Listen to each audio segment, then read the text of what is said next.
الرحیم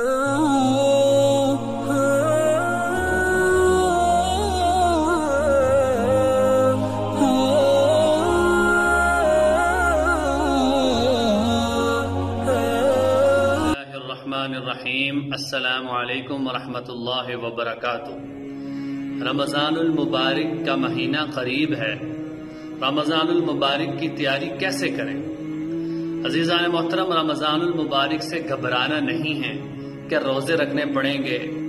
رمضان المبارک کا مہینہ ان حالات میں، ان مصائب اور مشکل دنوں میں مومن کے لیے ایک امید ہے۔ وہ امید کیا ہے کہ یہ رمضان المبارک کے مہینے میں مومن کا تعلق خاص اللہ تعالیٰ کے ساتھ ہو جائے گا، اللہ کی عبادات کرے گا اور اللہ کے لیے روزہ رکھ کر اللہ کی عبادت کرے گا، سرب سجود ہوگا۔ عزیزان محترم، اللہ تعالیٰ حاکم نہیں ہے، اللہ تعالیٰ کسی حکم کو اپنے بندوں پر مسلط نہیں کرتے، لہذا اللہ تعالیٰ نے بڑے احسن طریقے سے ایمان والوں کو روزہ رکھنے کی ترغیب فرمائی۔ قرآن پاک میں فرمایا، اعوذ باللہ من الشیطان الرجیم، یا ایہا الذین آمنوا کتب علیکم الصیام کما کتب علی الذین من قبلکم۔ اے ایمان والو، تمہارے اوپر روزہ فرض کیا گیا ہے جیسے کہ تم سے پہلے والوں پر فرض کیا گیا تھا۔ اس سے پتہ یہ چلا کہ اللہ تعالیٰ یہ بتانا چاہتے ہیں کہ اگر یہ کوئی مشکل چیز ہوتی، اگر یہ گران چیز ہوتی تو پہلی امتوں میں یہ فرض نہ ہوتا۔ اس لیے تمہارے اوپر کوئی تمہیں مشقت میں ڈالنا مقصد نہیں ہے، بلکہ مقصود تو یہ ہے تمہارے درجات کو بلند کرنا۔ اگلی چیز کیا ہے کہ روزہ داروں کے لیے ایک عظیم انعام اللہ نے فرمایا۔ اللہ تعالیٰ قیامت والے دن ان روزہ داروں کو اپنے عرش کے سائے کے نیچے بلائیں گے۔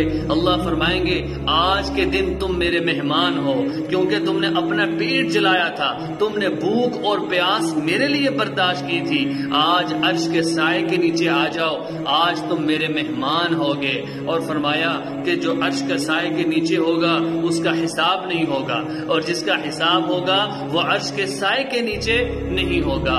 گویا کہ یہ روزے دار قیامت والے دن عرش کے سائے کے نیچے ہوگا اور اس کا حساب کتاب بھی نہیں ہوگا۔ تو یہ روزہ دار کے لیے خوشخبری ہے۔ دو خوشخبریاں ہوتی ہیں، ایک افطار کے وقت روزہ افطار کرنے کی خوشی، اور دوسری حدیث میں آیا اس کو قیامت والے دن جو خوشی ملے گی وہ یہی خوشی ہے جب وہ عرش کے سائے کے نیچے ہوگا۔ لہٰذا ہمیں روزے کے اہتمام میں اپنے آپ کو تیار کرنا چاہیے۔ رمضان المبارک کے مہینے کے لیے دعائیں مانگنی چاہیے کہ اللہ تعالی ہمیں خیر و عافیت سے رمضان تک پہنچا دے۔ اس کے لیے ابھی سے ہی نماز با جماعت کا اہتمام ہو، ابھی سے ہی ذکر اذکار کا اہتمام ہو، ابھی سے ہی قرآن پاک کی تلاوت کرنے کا اہتمام ہو۔ اللہ تعالی ہمیں عمل کرنے کی توفیق نصیب فرمائے۔ السلام علیکم ورحمۃ اللہ وبرکاتہ۔